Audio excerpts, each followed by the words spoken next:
네, 너무 은혜스럽게 잘 읽어주셨어요. 감사해요. 오늘도 예배 가운데 하나님의 음성 듣고 돌아가시고 주님 만나고 들어가시기를 축복합니다. 철학자 베이컨이라는 사람이 그런 얘기를 했어요. 아는 것이 힘이다. 동의하십니까? 네, 그래요. 아는 것이 있으면 삶이 좀 더 풍요로워지고 또 편리할 수 있습니다. 그래서 우리는 평생 공부해야 됩니다.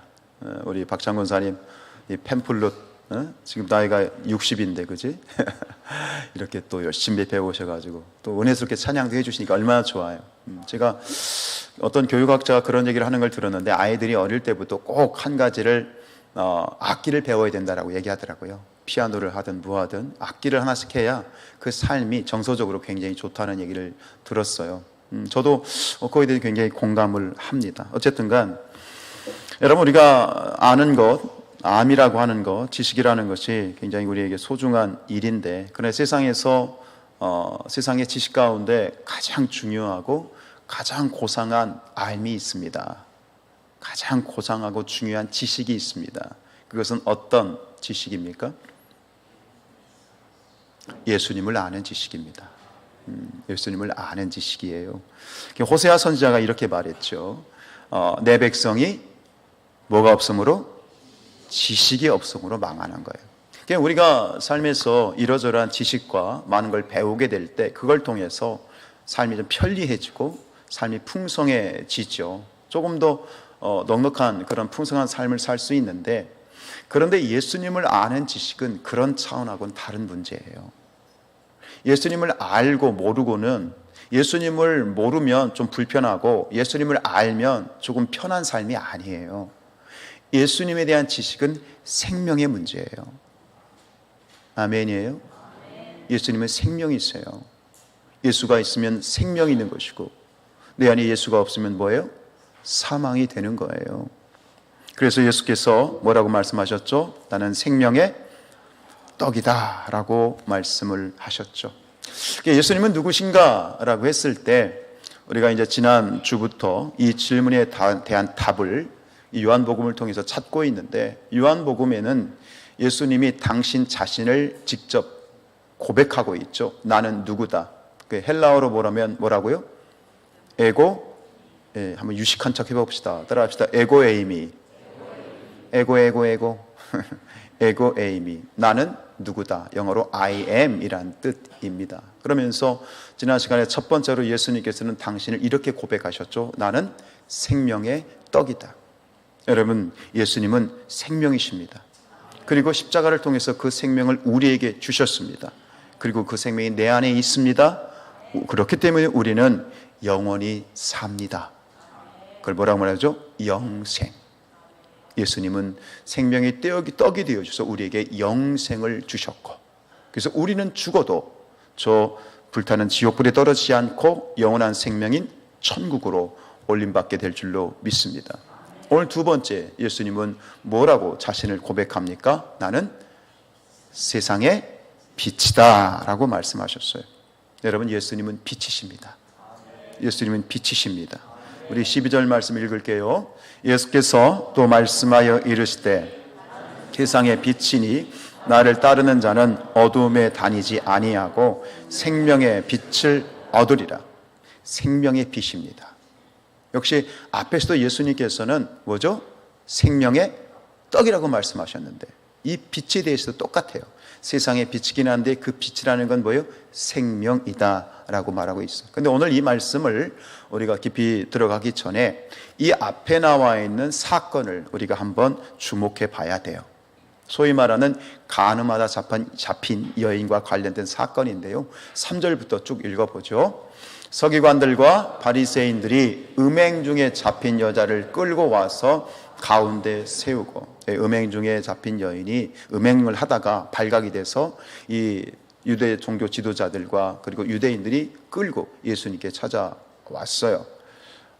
자, 4절. 예수께 말하되 선생이여 이 여자가 간음하다가 현장에서 잡혔나이다. 그런데 아니 왜 이 여인을 끌고 예수님께 왔어요? 뭐 예수님이 판사인가? 왜 예수님께 데려왔죠? 예수님을 딴지 걸려고, 예수님을 고발하려고, 이거죠. 자, 5절입니다. 모세는 율법에 이러한 여자를 돌로 치라 명하였거니와 선생은 어떻게 말하겠나이까. 어쨌든 이 빌미를 가지고 예수님을 어쨌든 간 한번 코를 납작하게 만들고 싶은 거예요. 만약에 예수님이 율법대로 돌로 쳐 죽이십시오 그러면 뭐예요? 저 양반 매정하네 그럴 것이고, 만약에 돌로 치지 마십시오 그럼 뭘 어기는 거야? 율법을 어기는 거예요. 이래도 저래도 사면 초가와 같은 그물을 만들어 놓고 거기다가 예수님을 몰아넣고 예수님을 궁지에 몰려고 하는 거예요. 예수님이 다 아시죠. 그러니까 예수님께서 이 질문을 했을 때 즉답을 피하시고 쪼그리 앉아가시고 손가락으로 똥에다 뭐라고 쓰셨어. 뭐라고 쓰셨을까? 저는 그렇게 생각해요. 네가 나쁜 놈이다 그렇게 쓰셨을 것 같아요. 성경에 없어. 어쨌든 그렇게 이제 머뭇거리고 계시니까 이들이 예수님을 재촉합니다. 할 말씀 좀 해보쇼. 그러니까 예수님께서 일어나셔서 하신 말씀이 바로 이거죠. 7절입니다. 이에 일어나 이르시되,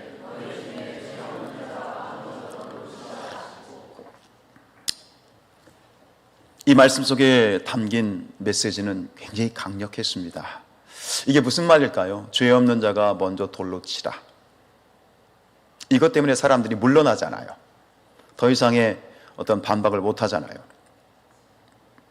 이 말씀은 이거예요. 죄인은 죄인을 정죄할 수 없다. 그렇기 때문에 인간은 인간을 정죄할 수 없다. 너희의 정죄는 잘못된 거라는 거죠. 즉 우리가 흔히 일반적으로 사용하는 말이 있죠. 죄는 미워해도 뭐는 사람은 미워하면 안 된다. 이 이야기를 지금 예수님은 아주 강력한 메시지를 가지고 한마디 탁 하시니까 사람들이 그 권위 있는 말씀에 압도를 당해서 그 고발자들이 들고 있던 여인을 돌로 쳐 죽일 거예요 지금. 그냥 쳐 죽여야 돼. 만약 예수님께 안 왔으면 이 여자는 죽었어 벌써. 그러니까 돌로 잡고 있던 돌을 다 내려놓고 한 사람 다 이제 가고 마지막에 예수님과 여인만 남아 있어요. 그리고 예수님께서도 야 사람들 어디 있냐? 없습니다. 나도 너를 정죄하지 않을게. 가. 그러면서 뒤돌아서는 그 여인에게 예수님이 한마디 하십니다. 뭐라고 말씀하시죠? 가서 다시는 죄를 범하지 마라 라고 얘기합니다. 그 다음에 나오는 12절에, 이게 11절이죠? 그 12절이 나오는 말씀이 뭐예요? 예수님이 말씀하셨죠. 나는 세상의 빛이답니다. 여러분 성경을 좀 이렇게 주목해서 보셨으면 이 각 성경에는 단락이 있잖아요. 단락, 하나의 묶음이 있잖아요. 사실은 이 가늠하다 잡힌 여인의 이야기는 11절에서 끝나요. 1절, 11절로 끝나고 12절부터 그 다음 20절까지가 또 하나의 묶음이에요. 또 서로 다른 그런 상황의 이야기인데 저는 이 12절을 앞에 있는 이 여인의 이야기로 끊어서 거기까지 포함시켜서 말씀을 준비했습니다. 이 두 이야기가 사도 요한이 이 이야기를 같이 붙여서 썼죠. 다른 상황의 이야기지만 같이 붙여서 쓴 데는 저자의 의도가 있는 거예요. 목적이 있는 거예요. 즉 무슨 얘기냐면 앞에 있는 이야기와 뒤에 있는 이야기가 전혀 다른 이야기가 아니라 동일한 메시지를 담고 있는 또 다른 이야기로 전달을 했을 것이라고 하는 그러한 저자의 의도를 읽고 그래서 이 이야기를 붙였죠. 자, 여인에게 말했죠. 가서 다시는 죄를 범하지 말라. 그럼 이런 질문이 들었어요. 그런 생각 해보신 분 아마 계실 것 같아요. 누구라고 말할 수는 없어요. 노경성 권사님은 아마 그런 질문이 있을 것 같아요. 속으로. 과연 이 여인은 주님의 말씀을 듣고 가서 죄를 범했을까 안 범했을까?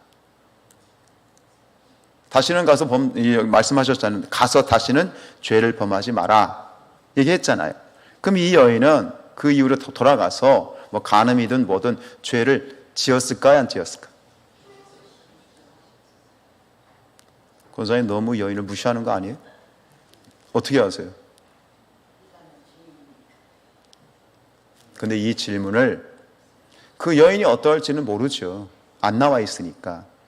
근데 이 질문을 오늘 주님이 나에게 주시는 질문이라고 한번 적용을 해보자고요.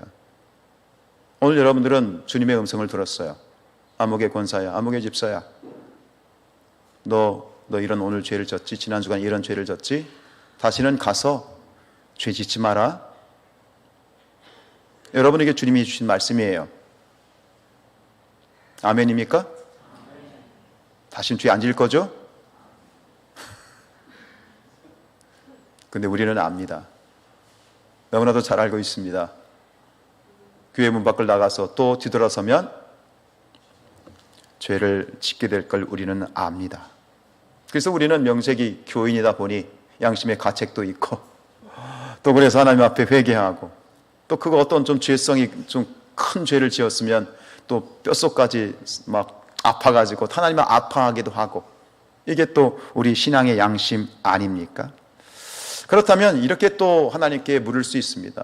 더 이상 가서 다시 죄를 짓지 말라고 말씀하신 예수님의 말씀이, 그럼 우리 인간들이 그 말씀을 대로 살 수가 없는데도 불구하고 주님이 이렇게 그 여인에게 또 우리에게 이 명령을 주신 걸까요? 우리가 하지도 못할, 지키지도 못할 말씀을 우리에게 주셔서 끊임없이 우리를 정말 올가매고 늘 죄책감 가운데 살게 그러시기 위해서, 너 하진 못하지만 네가 나쁜 놈이야 라고 우리를 정죄하시기 위해서 이런 명령을 주신 걸까요? 그럼 할 수 있어요, 없어요? 감사합니다. 참 어려운 일이지만, 쉽지 않은 일이지만 할 수 있기 때문에 주신 줄로 믿습니다. 성경의 많은 계명들을 보면 우리가 그 말씀대로 살지 못하는 것이 태반이지만, 그러나 열의 하나라도 할 수 있습니다. 바로 그래서 그 답으로 주신 게 12절이다. 12절이다. 다시 한번 읽어보죠. 예수께서 또 말씀하여 이르시되 나는 세상의 빛이니 나를 따르는 자는 어두움에 다니지 아니하고 생명의 빛을 얻으리라. 너희가 죄 짓지 않기를 원해? 여러분, 어둠 가운데, 죄 가운데 다니지 않기를 원하십니까? 아멘이죠? 그렇죠. 그리스도인이라면 아멘이죠. 그러면 어떻게 하라고요? 나를 따르라. 왜요? 예수님은 빛이시기 때문에, 세상의 빛이시기 때문에, 생명의 빛이시기 때문에 그 빛을 따르면 다시 죄를 짓지 않고 죄를 극복하고 이길 수 있게 된다. 네가 10번 넘어져서 10번 죄를 짓더라도 괜찮아. 왜? 너는 이미 내 안에 있으니까. 그러나 열에 한 번이라도 너는 죄를 이길 수 있다, 승리를 할 수 있다 라고 하는 이 놀라운 복음이죠. 이것이 빛이신 예수님이기 때문에 가능한 우리에게 주시는 도전인 줄로 믿습니다. 여러분, 신앙의 길이란 너무나도 명백한 그러한 명제이지만, 신앙의 길은 어둠을 따르는 길이 아니죠. 빛의 길을 따르는 것인 줄로 믿습니다. 신앙은 빛의 길을 따르는 거예요. 이걸 다시 얘기하면 뭐냐? 신앙이란 빛이신 예수님을 따라야 되고, 그리고 예수님이 계셔야만, 빛이신 예수님이 계셔야만 우리는 빛된 길을 걸어갈 수 있습니다. 세상의 본질은 어둠입니다. 어둠이에요. 바탕이 어둠이에요. 그러니까 빛 대신 예수님을 따르지 않으면, 내가 의도하지 않아도, 내가 그렇게 하지 않아도 우리는 어둠에 속하는 어둠의 자식이 될 수밖에 없습니다. 이것이 이 세상입니다. 이것이 태초의 창조 이야기입니다. 여러분, 하나님께서 이 세상에 창조를 하시기 전에, 창조하시기 전에 이 세상의 상태가 어떤 상태였죠? 흑암, 공허, 혼돈이었죠. 그렇죠? 근데 하나님이 창조를 하셨어요. 우리 창세기 1장 1절부터 봅니다. 시작. 태초에 하나님이 천지를 창조하시니라. 땅이 혼돈하고 공허하며 흑암이 깊음 위에 있고 하나님의 영은 수면 위에 운행하시니라. 하나님이 이르시되 빛이 있으라 하시니 빛이 있었습니다. 하나님이 이 세상을 창조하시기 전에 상태는 혼돈하고 공허하고 흑암이고 어둠이었어요. 근데 그런 세상 가운데, 어둠의 세상 가운데 가장 먼저 창조하신 것이, 가장 먼저 만드신 것이 무엇입니까? 빛입니다. 그런데 아십니까? 요한복음에 얘기하고 있죠? 그 창조 때에 누가 그 창조에 함께 하셨습니까? 빛 대신 예수가 함께 하셨습니다. 즉 하나님이 이 세상에 창조하신 빛의 원조는 예수 그리스도이십니다. 여러분, 이게 무슨 이야기입니까? 빛이 임하기까지, 우리가 빛이 임하기 전까지 인간은 모두 어둠의 자식입니다. 우리가 아니라고 해도, 아닌 척해도 소용이 없습니다. 빛 대신 예수님이 내 안에 들어오지 않으면 그 사람의 삶은 혼돈이고 어둠이고 흑암입니다. 무슨 말씀하십니까? 저 잘 먹고 잘 삽니다. 저 돈 많습니다. 저 권력 있고요. 친구들도 많고요. 저 잘 나갑니다. 무슨 어둠입니까? 무슨 질서입니까? 제 밑에 다스리는 사람들이 수백 명이고 제 공장에 일하는 사람들이 수천 명인데 무슨 얘기하는 겁니까? 아니요. 모르니까 그런 얘기하는 거죠. 그 사람의 삶의 내면은 본인이 본인을 몰라, 본인이 본인을 속이고 있는 걸 몰라, 여전히 흑암이고 어둠이고 공허해요. 그런데 그 빛이신 예수님이 들어오시면 뭐예요? 질서가 잡히기 시작하는 거예요. 할렐루야. 이게 무슨 얘기냐면, 예수님, 빛 대신 예수님이 들어오시면 내 안이, 그리고 나의 삶이 태초에 하나님이 세상을 창조하셨던 것처럼 내 삶을 새롭게 창조하시고, 아멘. 그걸 우리가 뭐라고 말해? 다시 태어났다, 거듭났다라고 이야기하는 거예요. 창세기 찬송가 84장에 보면 이런 찬양이 있어요. 온 세상이 캄캄하여서 참 빛이 없었더니 그 빛나는 영광 나타나 온 세상 비추었네. 같이 합시다. 영광, 영광의 주, 영광, 영광의 주, 밝은 그 빛 내게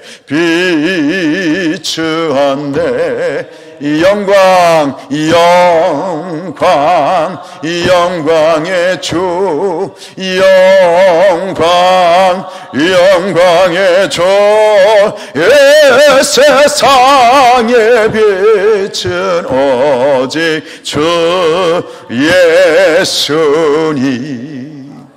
할렐루야.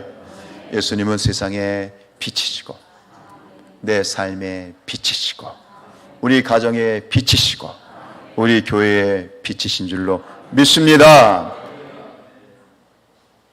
여러분, 어떤 직업적인 문제가 있어서 낮과 밤이 바뀐 분들이 있죠.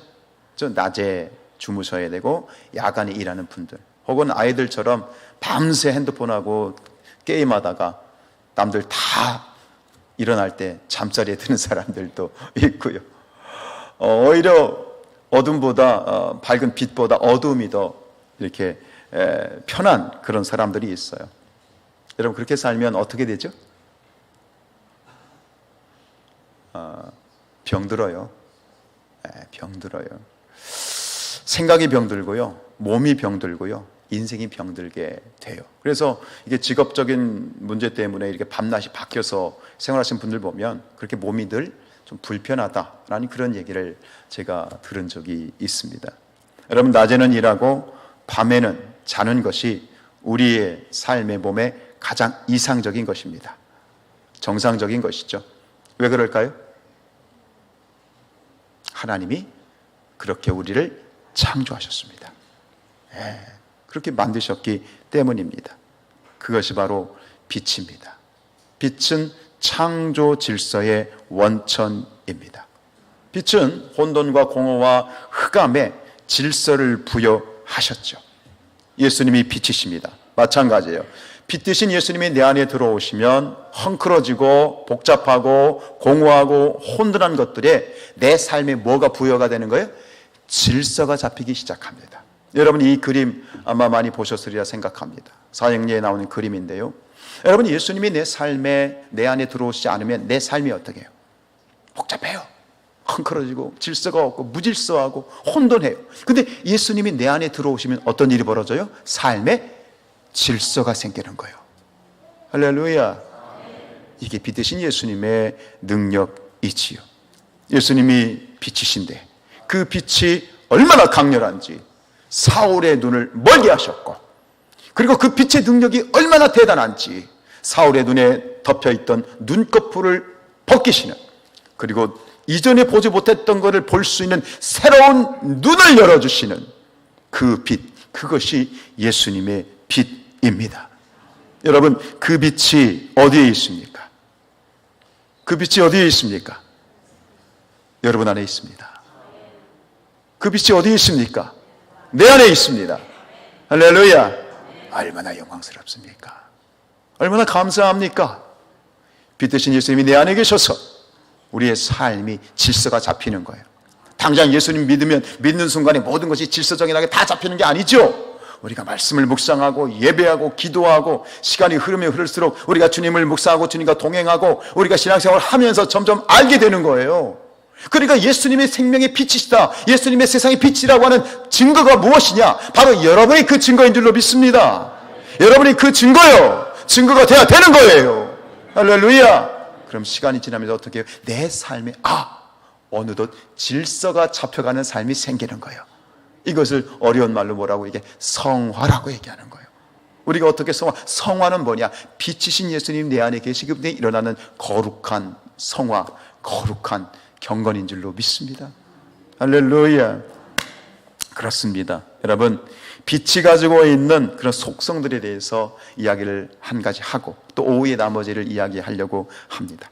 여러분, 빛이 가지고 있는 속성, 최고의 속성이 뭐죠? 빛 때문에 우리가 받는 유익이 뭐예요? 분별이에요. 이게 마이크라는 것이 빛이 있기 때문에 볼 수 있는 거예요. 캄캄하다면 이게 마이크인지 이게 컵인지 꽃인지 알 수가 없어. 빛이 있으니까 여러분들의 얼굴이 보여. 아이고 예쁘다. 옆 사람 보세요. 예쁘시죠? 예, 눈이 멀어서 그런 거예요. 그거는 자, 뭐 남편이 잘생겨 보이면 백내장이 껴서 그렇다며. 여러분, 빛이 있으니까 분별이 되는 거예요. 그렇죠? 예수님께서 이런 말씀하셨어요. 요한복음 11장 9절입니다. 시작. 예수께서 낮이 12시간이 아니냐? 사람이 낮에 다니면 이 세상의 빛을 보므로 실족하지 아니하고 밤에 다니면 10절 밤에 다니면 빛이 그 사람 안에 없는 거로 실족하느니라. 예수님이 말씀하십니다. 밤에 다니지 마라. 낮에 다녀라. 빛 가운데 걸어가라. 왜? 그래야 실족하지 않는다. 넘어지지 않는다. 자빠지지 않는다. 깨지지 않는다. 그런데 낮에 다녀라는 말씀은 무슨 말씀이냐? 바로 예수님과 빛 대신 예수님과 함께 다니라는 거예요. 그게 우리의 삶 아니에요? 언제 어디서나 그리스도인, 언제 어디서나 예수님과 함께 다니는 사람, 그게 그리스도인이에요. 그때 우리는 뭐예요? 실족하지 않게 된다라는 말씀입니다. 여러분, 왜 우리 삶에 끊임없이 방황하고 여전히 실족하고 방황하고 있습니까? 내 안에 빛이 없어서 그래. 여러분, 여전히 내 삶이 무질서하고 여전히 내 안에 방황이 있고 공허함이 있고 흑암이 있고. 왜요? 내가 예수를 믿지만 예수로 충만하지 않기 때문이에요. 빛으로 충만하지 않기 때문이에요. 내 안에 계신 예수님이 몇 촉짜리야? 30촉? 60촉? 여러분 안에 계신 예수님의 빛이 100촉, 1000촉. 촉이 뭔지 모르나? 예수님의 빛으로, 그 예수님의 생명의 빛으로 충만하시기를 축원드립니다. 이게 기쁨이야. 이게 영광입니다. 여러분, 세상에서 그런 얘기하죠. 많이 들어보셨을 거예요. 속도보다 중요한 게 뭐다? 방향이다. 그런 얘기를 하잖아요. 그래서 아무리 빨라도 방향이 잘못되면 정말 이게 난처하게 되잖아요. 그런데 밤이라고 생각해 보세요. 캄캄한 밤인데 내가 아무것도 안 보이는데 속도를 올린다? 그럼 뭐 하자는 겁니까? 죽자는 겁니다. 우리 삶이 그렇습니다. 본다고요? 아니요. 지금 내 삶의 어둠 가운데 있는데 내가 속도를 올려. 그럼 결국 어떻게 돼요? 큰 일이 벌어지는 겁니다. 큰 일이 벌어지는 겁니다. 우리가 살아가면서 중요한 건 뭐예요? 뭔가를 속도를 내고 내 인생에 스피드를 내는 것보다 더 중요한 것은 내 안에 빛이신 예수님이 계신가? 내가 정말 어둠 가운데 아무것도 모르고 그냥 앞만 보고 나가는 그런 어떤 이 속도의 광이 아니라 좌우를 잘 분별하고 빛 가운데 예수님과 함께 내가 지금 길을 가고 있느냐, 이것이 삶의 가장 중요한 기준이에요. 속도에 대해서 얘기를 할 때 이 목회자의 세계에도 이런 게 하나 있거든요. 무슨 얘기냐면 어떤 기회가 돼서 젊은 나이에 중형교회 소위 한 1,000명 더 큰 규모의 중대형 교회를 아주 젊은 나이 30대에 목회를 이제 담임 목회를 하는 그런 분들이 있어요. 왜 목회자 입장에서 보면 솔직히 좀 그렇게 해보고 싶죠. 근데 그렇게 될 거예요, 우리 성산교회가. 할렐루야. 근데 얼마 전에 그런 선배님이 그런 말씀하시더라고요. 그렇게 젊은 나이에 30대 때 아주 이른 나이에 그런 중대형 교회를 담임을 해서 목회하는 목회자들이 많은 경우에 어떤 일이 벌어지냐면, 처음에는 좋죠. 와, 내가 어깨도 힘도 들어가고. 그런데 후반부로 갈수록 지지부진해진다는 거예요. 목회의 동력이 떨어지고, 그 교회를 통해서 예수 그리스도가 드러나고 교계의 사회에 영향을 미치는 그런 정말 건강한 교회로 세워지기보다는 교회가 점점점 힘을 잃어가는 그런 목회를 하는 그런 목회자들이 있다라는 얘기를 해주시더라고요. 이게 무슨 얘기냐면 속도보다 중요한 게 있다는 거예요. 빠른 나이에. 우리가 그렇죠. 직장 생활하시는 분들은 뭐 하고 싶어? 빨리 뭐 하고 싶어? 승진하고 싶고. 돈을 버는 사람들은 빨리 돈 벌고 싶고. 우리는 빨리빨리 뭐든지 빨리 하고 싶은 그런 거 있잖아요. 근데 그 속도보다 중요한 게 있다는 거예요. 속도보다 중요한 게 있어요. 그게 뭐예요?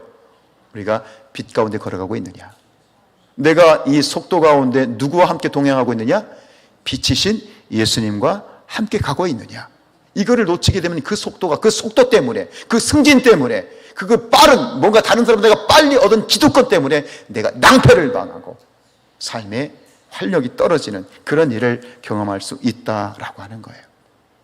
그게 뭘까? 주님께서는 왜 우리에게 때로는 속도를 늦추실까? 우리를 때로는 스탑시키실까? 여러분, 차를 운전하고 한다고 생각해 보세요. 차를 운전할 때 빨리 가면 어떤 일이 벌어질까요? 주변의 풍경이 사라져요. 보아야 될 것을 보지 못해요. 그런데 천천히 가요. 50km, 60km 규정 속도를 지키면서 가다 보면 눈에 들어오는 것이 굉장히 많아요. 때로 제가 몸이 불편하면 제 아내가 운전을 하는데, 그래서 제가 옆에서 앉아가지고 이렇게 보면 참 좋아요. 지나면서 눈에 보이는 것들이 굉장히 많아요. 결국 무슨 얘기냐? 우리가 빛 가운데로 걸어간다는 것은 내 주변에 있는 것들을 지나치지 않고 보아야 될 것을 보게 되고 들어야 될 것을 듣게 된다라고 하는 거예요. 그러면 여러분 안에 주님이 계십니까? 빛이신 예수님이 계십니까? 그를 가늠할 수 있는 아주 중요한 팁을 하나 드릴게요. 그게 무슨 얘기냐면, 내 안에 계신 주님, 빛으로 예수님이 내 안에 임재해 계시면 어떤 일이 벌어지냐면 주변이 보여요. 보아야 될 것을 보게 되고요. 그리고 그 주변이 내 곁에 있는 사람들이 보이고요. 그 사람들을 소중하게 생각하고요. 사람들을 사랑하게 되는 거예요. 결국은 예수님의 빛이 임했을 때 내가 무엇을 분별하게 되느냐? 사람을 사람으로 보게 돼요. 아멘입니까? 그런데 예수님의 빛이 없는 사람들, 빛은 있으나 예수를 믿는다고 하지만 생명의 빛으로 충만하지 못한 사람들의 증거는 뭐냐면 아나무인인 거예요. 누구밖에 몰라? 나밖에 모르는 거예요. 예수로 충만한 사람의 증거는 내 주변에 사람들이 보이고 그의 마음이 보이고 그의 아픔이 보이고. 근데 빨리 가면 보여, 안 보여? 막 승진하면 내가 빨리 승진하고 그러면 사람들이 보여, 안 보여? 다 안 보여. 다 내 밑에 사람들이야. 우습게 여기는 거야. 근데 하나님께서, 주님께서 빛으로 내 안에 임하셨을 때 여러분, 천하보다 귀한 게 뭐예요? 한 영혼이에요. 천하보다 귀한 게 한 사람이에요. 그 사람을 볼 수 있는 눈을 열어주신다 라고 하는 거예요. 여러분, 옆 사람을 한번 보세요. 보이세요? 사랑스러워요? 할렐루야. 여러분 안에 빛이 있습니다. 여러분의 생명에 대신 빛 대신 예수님이 계십니다. 할렐루야. 사람이 보여야 돼. 주변 사람이 보여야 돼. 그게 바로 내 안에 빛이신 예수님이 계시다는 중요한 한 가지 증거가 되는 거예요. 말씀을 맺습니다. 지금 세상이 어둡다고 얘기합니다. 우리 장로님 기도하셨지만 우리나라 지금 정치 상황도 이렇고 정말 어둡고 캄캄하다 얘기합니다. 여러분들도 동의하십니까? 아닙니다. 그건 세상 사람들의 얘기죠. 믿음의 눈을 여십시오. 세상은 어둡지 않습니다. 이 어두움이 거치게 될 것입니다. 왜요? 여러분 때문에 그렇습니다. 여러분, 우리 그리스도인은 누구죠? 오늘 말씀에 입각해서 그리스도인은 누굽니까? 빛을 받은 사람들입니다. 내 안에 예수 그리스도의 빛이 있습니다. 아멘. 우리는 빛을 가진 사람들입니다.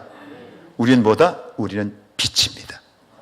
최순희 권사님은 빛이십니다. 우리 옆에 분에게 말씀하십시다. 축복합시다. 당신은 빛입니다. 다시 한번 축복합시다. 당신이 세상의 빛입니다. 아멘. 왜 예수님이 세상에 빛으로 오셨을까요? 우리가 빛이 되게 하시기 위해서. 아멘. 우리가 빛이 되게 하시기 위해서. 예수 믿으면 어떤 분이 그러더라고요. 예수 믿고 바로 천당 갔으면 좋겠다고. 저도 그래요. 근데 왜 우리를 남겨두셨죠? 이 어두운 세상에 뭐가 되라고? 빛이 되라고. 빛이 되십시오. 아니요. 여러분 빛입니다. 그 빛을 비추십시오. 예수님 말씀을 듣고 끝냅니다. 마태복음 5장 14절 16절 시작. 너희는 세상의 빛이라. 이같이 너희 빛이 사람 앞에 비치게 하여 그들로 너희 착한 행실을 보고 하늘에 계신 너희 아버지께 영광을 돌리게 하라. 아멘. 이것이 바로 세상이 예수님을 아는 방식이에요. 우리가 세상의 빛으로 살아갈 때 우리를 통해서 세상의 빛 되신 예수님을 보게 될 줄로 믿습니다.